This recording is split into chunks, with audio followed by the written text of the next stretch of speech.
देखिए, ध्यान करते समय बहुत आलोचना आती है। चंचल मन को कैसे जीत सकता है? कृपा करके बताइए गुरुदेव। आपके चरण सेवकी अमीन नाम सरस्वती। थैंक यू गुरुदेव।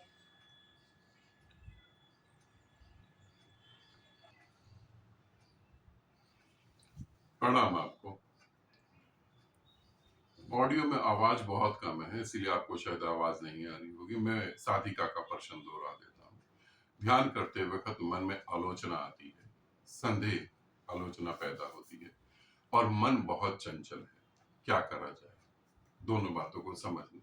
मन जितना चंचल होगा, आलोचनाएं उतनी होंगी, संदेह उतने ही पैदा होंगे, डाउटफुल रहेंगे। मन को कैसे, मन की चंचलता को खत्म करा जाए और कैसे हम मन की चंचलता का जो है यूज कर सके, क्या हमें करना चाहिए।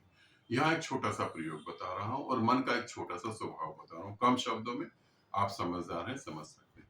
मन एक चीज पे कभी नहीं टिकेगा और जो सतत गति कर रहा है, आज इस पे, अगले पल उस पे, फिर अगले पल उस पे। एक पुरुष का मन कहता है इस लड़की से प्रेम करूं, शादी करूं, फिर उसे लगता है इसमें ये कमी है, नहीं किसी और से करूं, फिर उसे लगता है नहीं ये करूं, उसे लगता है नहीं वो करूं। वो है मन। यदि हम मन को किसी एक जगह पर रोक दें, ठीक है, मन को हम सांसों पे रोक दें, मन को हम नाद पे रोक दें, मन को हम कहीं भी एक जगह पर रोक दें, तो जैसे ही मन एक जगह पर रुकेगा, मन की मृत्यु हो जाएगी, मन की चंचलता खत्म हो जाएगी। मगर एक ही बार में ऐसा हो जाएगा ये नहीं कह रहा। अभ्यास करना पड़ेगा, मेहनत करनी पड़ेगी। मन को अगर तुम सांसों पर रोकते हो तो मन एक बार सांस पर रुकेगा, फिर भाग जाएगा, फिर उसे बुला कर ले आओ, फिर वो रुकेगा, फिर भाग जाएगा, फिर बुला के ले आओ। बार बार तुम्हें उससे प्रयास करना पड़ेगा, जोर जबरदस्ती से नहीं रोक सकते। और जितना मन शांत होगा, जितना मन रुकेगा, उतना मन मरेगा और मर जाएगा। तब तुम्हारा जन्म होगा, तब तुम्हें पता लगेगा कि आलोचना करने जैसा तो कुछ भी नहीं है, यहां तो मैं हूं सब जगह। इसी तरीके से एक साधक ने प्रश्न पूछा है, गुरुदेव मेरे अंदर बहुत विचार आते हैं और सबसे ज्यादा विचार तो आप ही के आते हैं या गुरु माँ के आते हैं। ठीक, जब गुरु के ऊपर विचार करो या गुरु के बारे में सोचो, गुरु की कल्पना करो, तो फिर हमेशा याद रखना गुरु की ही कल्पना करते चले जाना।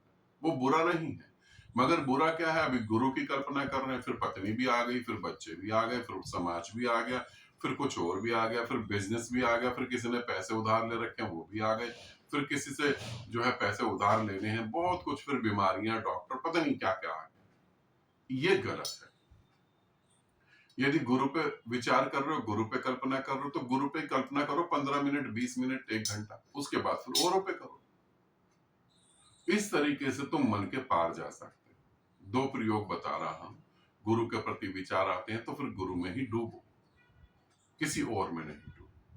किसी और में डूबने के लिए अलग से समय निकालो, फिर उसमें डूब जाओ। और दूसरा, किसी एक चीज पे ध्यान को केंद्रित करो, तो मन की चंचलता खत्म हो जाएगी और आलोचना भी खत्म हो जाएगी। ऐसा प्रयोग करके देखेंगे कम से कम 20 से 21 दिन, उसके बाद रिजल्ट आपको खुद ही पता लग जाएगा। आनंदित रहें, सदा खुश रहें। बहुत बहुत प्रेम आप सभी।